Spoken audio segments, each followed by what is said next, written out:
আসলে আমরা খুব পটেনশিয়াল জাতি। We belong a lot of পটেনশিয়ালিটিস।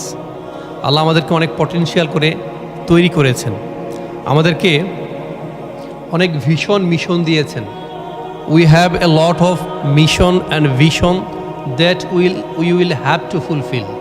এমন কিছু ভিশন মিশন দিয়ে পাঠিয়েছেন, আমাদেরকে খলিফা হিসাবে পাঠিয়েছেন, আল্লাহ সুবহানাহু ওয়া তাআলার প্রতিনিধি হিসাবে পাঠিয়েছেন, এবং আল্লাহর যে মহা পরিকল্পনা, এই পরিকল্পনার অংশ হিসাবে আমাদেরকে পৃথিবীতে পাঠিয়েছেন। আল্লাহ যে পরিকল্পনা করেছেন তার কাজগুলো যেন আমরা বাস্তবায়ন করতে পারি, সেজন্যই আল্লাহ সুবহানাহু ওয়া তাআলা আমাদেরকে এই পৃথিবীতে পাঠিয়েছেন এবং অত্যন্ত সুন্দর করে খুবই কনস্ট্রাকটিভ ওয়েতে আমাদেরকে গঠন করেছেন। লাকাদ খলাকনাল ইনসানা ফি আহসানি তাকওয়িম। আমাদেরকে খুব সুন্দর করে তৈরি করেছেন, অত্যন্ত চমৎকারভাবে তৈরি করেছেন।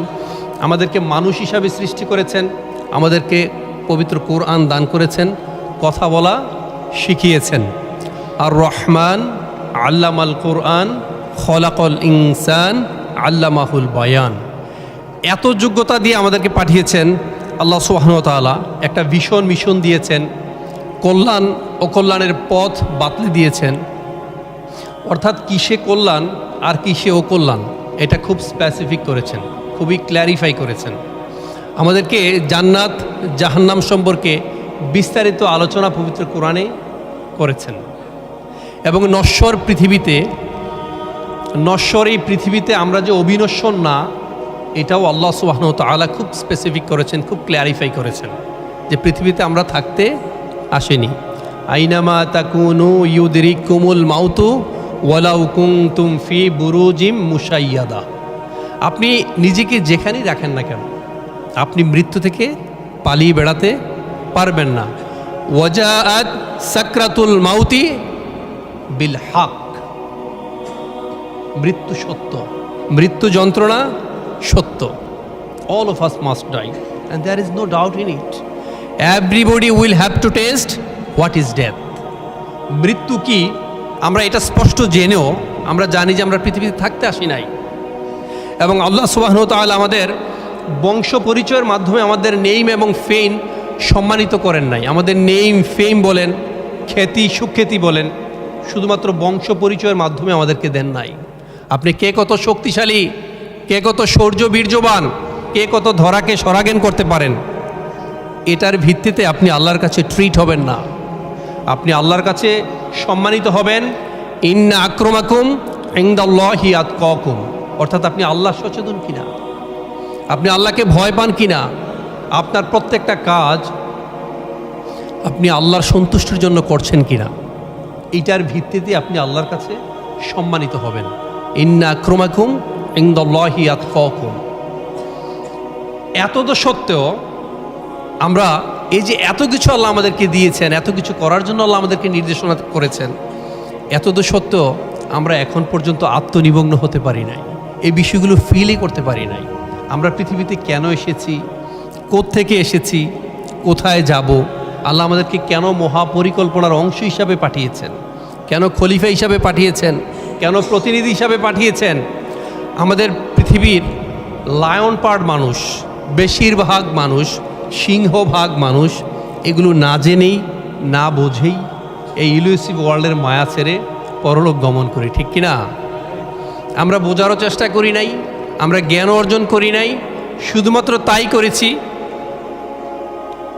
যা আল্লাহর যে অ্যাসাইনমেন্ট, এই অ্যাসাইনমেন্ট বাস্তবায়নের জন্যে আমরা এতটুকু চেষ্টা করি নাই। আমরা আমাদের সময়ের গুরুত্ব বুঝি নাই, সময়ের যে জ্ঞান, এই জ্ঞান থেকে আমরা জ্ঞান নিতে পারি নাই। কুল্লা ইয়াউমিন হুয়া ফি শাআন ফাবিআইয়ি আলাই রাব্বিকুমা তুকাযযিবান। Which favors of your Lord will you deny? In every moment, time has its own quality. সময়ের প্রত্যেকটা ফোরে ফোরে আল্লাহর মহিমা নবরূপে দীপ্যমান। আকাশের নীলিমায়, সাগরের গভীরে, মাটির পরতে, বালুর রেণুতে, শব্দের তরঙ্গে, প্রাণের বৈচিত্র্যে, পাতার মর্মর শব্দে, পাখির কিচিরমিচির শব্দে, চকিত চমকিত চাহনির মানুষের মাঝেও আল্লাহর মহিমা নতুন নতুন রূপে দীপ্যমান। Which favours of your lord will you deny. স্রষ্টার কোন নিয়ামতকে আপনি অস্বীকার করবেন? কোনো নিয়ামতকে অস্বীকার করার সুযোগ নাই। এই যে প্রত্যেকটা পরতে পরতে সময়ের প্রত্যেকটা ফুরে ফুরে যে আল্লাহর মহিমা নতুন নতুন রূপে দীপ্যমান, আমরা বোঝার চেষ্টা করিনি। আল্লাহর যে অ্যাসাইনমেন্ট, আল্লাহ যে কার্য সম্পাদন করার জন্য আমাদেরকে পৃথিবীতে পাঠিয়েছেন, তা আমরা যথাযথ পালন করতে না পারলেও, তা আমরা যথাযথ বাস্তবায়ন করতে না পারলেও, শয়তানের যে অ্যাসাইনমেন্ট, এই অ্যাসাইনমেন্ট বাস্তবায়নে কিন্তু আমরা বদ্ধপরিকর, ঠিক কিনা? আমাদের শায়খ মোল্লা নাজিমউদ্দিন হাফিজাহুল্লাহ খুব চমৎকার করে বলছিলেন, আমাদের কেউ কেউ 40 ঘন্টা 48 ঘন্টারও আলটিমেটাম দিই আমরা। আসলে ভাই, কে কাকে আলটিমেটাম দিচ্ছি?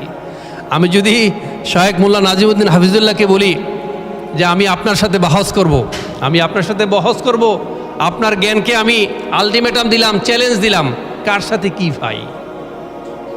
আসলে আল্লাহ জ্ঞানের নূর প্রত্যেকের অন্তরে দেন না। জ্ঞানকে লালন করতে হয়, জ্ঞানকে ধারণ করতে হয়, বছর পর বছর জ্ঞানকে সাধনা করতে হয়। আপনি যখন বছরের পর বছর আমল করবেন, লালন করবেন, ধারণ করবেন, জ্ঞানকে সাধনায় রাখবেন, তবেই আল্লাহ সুবহানাহু ওয়া তাআলা আপনার অন্তরে জ্ঞানের নূর ঢেলে দিবেন। কারণ জ্ঞান আসে আল্লাহর পক্ষ থেকে। আমাদের জ্ঞান খুবই অল্প। লা ইলমা লানা ইল্লা মা আল্লামতানা ওয়া মা উতিতুম মিনাল ইলমি ইল্লা খলিলা। এত ক্ষুদ্র জ্ঞান নিয়েও, এত অল্প জ্ঞান নিয়েও আমরা ধরাকে সরা জ্ঞান করি।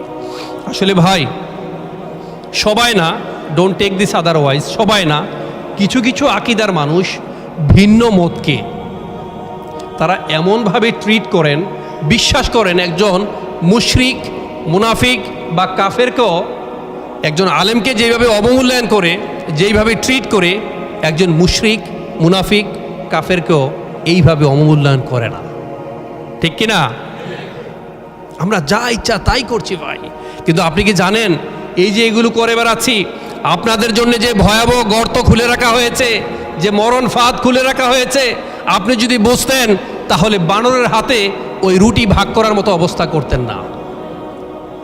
সামান্য হালুয়া রুটির ভাগ পাচ্ছেন বলেই আপনি এখন ধরাকে সরাজ্ঞান করছেন। কিন্তু মনে রাখবেন, in course of time you will have to suffer in the long run. পরিণামে আপনাকে ভুগতে হবে। আল্লাহ রাসূল যেখানে পরস্পরকে মিলিয়ে দিতেন, বিবাদমান দুজন মানুষের সম্পর্ক তিনি তৈরি করে দিতেন। আপনাদেরকে একটা আমল শিখাবো নাকি, যে আসলে রোজা, নামাজ, তাহাজ্জুদ, যাকাত, সদাকা বা অন্যান্য বড় বড় আমলের চেয়ে বেশিও আপনি সওয়াব পেতে পারেন যদি আপনি একটা আমল করেন। তা হচ্ছে বিবাদমান দুইজন মানুষকে যখন পারস্পরিক মিলিয়ে দিবেন। আল্লাহ রাসূল সাল্লাল্লাহু আলাইহি সাল্লাম বলতেন, কোথাও কোনো ঝগড়া হলে কেউ যদি কারোর সাথে সম্পর্ক বিচ্ছিন্ন হয়, যে আমাকে নিয়ে যাও, আমি তো আছি, আমাকে নিয়ে যাও। আপনারা সবাই জানেন, আউস এবং খাজরাজ নামে দুইটা গোত্র ছিল, তাদের মধ্যে শত বছরের পারস্পরিক দ্বন্দ্ব ছিল।